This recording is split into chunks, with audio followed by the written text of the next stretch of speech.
यी तीनै व्यक्ति हुन् जसले घण्टाघरको त्यो फलामको ह्यान्डल घुमाउन छोडिदिएको भए सायद काठमाडौँको समय 42 वर्ष अघि नै रोकिने थियो। गणेश सापकोटा काठमाडौँ घण्टाघरका अवकाश प्राप्त प्राविधिक। घण्टाघर चलाउन जान्ने उनी मात्रै थिए, एक्लै, किनकि यो चलाउन सिक्न धेरै महिना लाग्छ। जसले आफ्नै जीवनका 35 वर्ष एउटा पिंजडामा जस्तै गरी बिताए ताकि काठमाडौँले समय सधैँ सही पाओस्। 2037 साल साउन 21 गते उनी त्रिचन्द्र क्याम्पसमा इलेक्ट्रिकल मेकानिकको रूपमा जागिर खान छिरे। सुरुमा ल्याबका सामान मिलाउने, बिजुलीका तार जोड्ने उनको काम थियो, तर उनको भाग्यमा त रानी पोखरी छेउमा ठडिएको त्यो ऐतिहासिक घण्टाघरको रक्षा गर्न लेखिएको रहेछ। 2039 सालतिर घण्टाघरमा आगलागी भयो। त्यसपछि त्यो घडी चल्न छाड्यो। त्यो बेला अहिले जस्तो हात हातमा घडी थिएन, न त मोबाइल नै गोजिबा हुन्थ्यो। समय थाहा पाउन घण्टाघरको घन्टी कुर्नु पर्थ्यो। पहिलेका मिस्त्रीले छोडेर गएपछि घण्टाघर एउटा बेबारिसे टावर जस्तै मात्रै भयो। न घन्टी बज्यो न सुई घुम्यो। टुडी खेलमा नेपाली सेनाले घण्टाघरको घन्टी सुनेर तोप पड्काउने चलन पनि हराउन थाल्यो। तर 2044 सालमा काठमाडौँमा सार्क सम्मेलन हुने भयो। अन्तर्राष्ट्रिय पाहुनाहरू आउँदा घण्टाघर बन्द हुनु भनेको राष्ट्रकै बेइज्जती जस्तै थियो। आदेश आयो कि जसरी पनि घण्टाघर चलाउनु। मिस्त्री खोज्दा कतै भेटिएन। कतैबाट उनको नाम सिफारिस भएछ। उनलाई डर लाग्यो, किनकि उनले घडीको त्यो विशाल मेसिनरी कहिले देखेको थिएनन्। तर उनको स्वभाव हुन्न नभन्ने थियो। उनी माथि चढे। पहिलो पटक त्यो मेसिन देख्दा उनको सातो गयो। ती विशाल घाँटीहरू, त्यो पेन्डुलम, त्यो फलामको डल्लो कसरी चल्छ होला? उनी 13 दिन र 13 रात तल ओर्लिएनन्। त्यही माथि सुते, त्यही खाए। त्यो पेन्डुलम हल्लाउँथे, 5 मिनट चलेर रोकिन्थ्यो। उनी फेरि दाँतीहरू अध्ययन गर्थे। कहाँनिर पुगेपछि काँटा अड्किन्छ, कहाँनिर रोक्छ। उनी पागल जस्तै भएर लागे। अन्ततः 13औं दिनमा उनले त्यो मरेको घण्टाघरलाई बिउताए। सार्क सम्मेलनको दिन जब घण्टाघरले सहरलाई समय सुनायो, उनको खुसीको सीमा रहेन। उनी भन्छन्, मान्छेहरू सोध्छन् यो घडी बिजुली वा ब्याट्रीले चल्छ, तर होइन, यो त विशुद्ध शारीरिक श्रम र मेकानिकल इन्जिनियरिङको नमुना हो। 1894 मा वीर शमशेरले बनाएको यो घडीलाई दम दिनुपर्छ। यो कुनै सानो चाबी घुमाए जस्तो होइन, झन्डै 30-35 किलोको फलामको ह्यान्डलले मिलको चक्का घुमाए जस्तो गरी घुमाउनुपर्छ।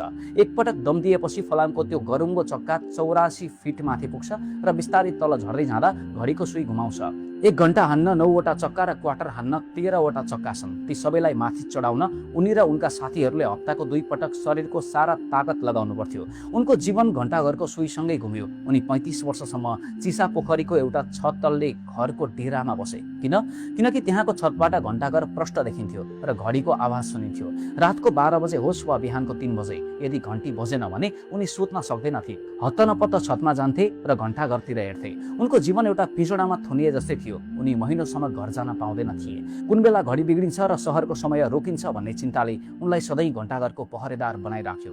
एकपटक त काम गर्दा गर्दै लो प्रेसर भएर उनी ढलेछन्। त्यसपछि मात्र परिवारले अलिक बढी गाली गर्न थाले।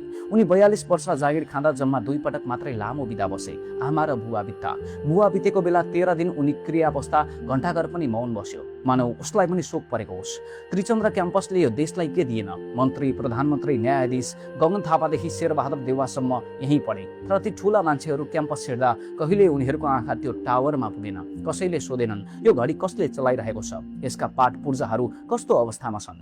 वर्षमा जम्मा 2-3 हजार खर्च हुने मर्मतका लागि पनि उनले क्याम्पस प्रमुखहरूसँग लडाईँ गर्नु पर्थ्यो। 2072 सालको भुइँचालोले घण्टाघरको संरचना भत्काउँदा उनले 15,000 मा सामान बनाएर ल्याए, तर 5,000 भुक्तान लिन उनलाई धौधौ भयो। मान्छेहरू ऐतिहासिक सम्पदाको भाषण त गर्छन्, तर त्यसलाई बचाउन पसिना बगाउनेको कदर भने शून्य छ। उनले 2 वर्ष अघि अवकाश लिए। 42 वर्षको सेवापछि जब उनी ओर्लिए, उनको मन भारी भयो। उनलाई उनको तलब भन्दा बढी चिन्ता त्यो घडीको छ। त्यो घडी चलाउन सिक्न 2-4 महिनाले पुग्दैन, यसलाई बुझ्न वर्षौं लाग्छ। उनले कतिपय ठाउँमा तारले बाँधेर चलाएका छन्, कतिपय दाँतीहरूलाई जबरजस्ती घुमाएका छन्। ती सबै गोप्य रोग उनलाई मात्रै थाहा छ। उनी भन्छन्, यदि सरकारले वा महानगरले कोही मान्छे मलाई दिएको भए म उसलाई यो सिप सिकाएर मर्न चाहन्थे। यो मेरो इज्जत हो, यो मेरो पहिचान हो।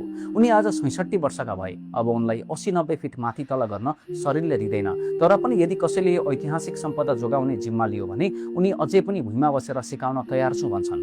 म चाहन्छु म बाँचुन्जेल घण्टाघरको घन्टी बजिरहोस्, यो सुई घुमिरहोस्। म कुवाको भ्यागुतो जस्तै 35 वर्ष घण्टाघरमै सीमित रहेँ, तर मलाई कुनै पछुतो छैन, उनी भन्छन्। उनी खुसी छन् किनकि काठमाडौँको इतिहासको एउटा खम्बालाई उनले 42 वर्षसम्म ढल्न दिएनन्। उनी गणेश सापकोटा, सायद इतिहासको एउटा यस्तो पाना जुन समयको सुईसँगै बिस्तारै मेटिँदैछन्, तर उनको पसिनाको गन्ध अझै पनि घण्टाघरका ती पुराना दाँतीहरूमा जीवितै छ।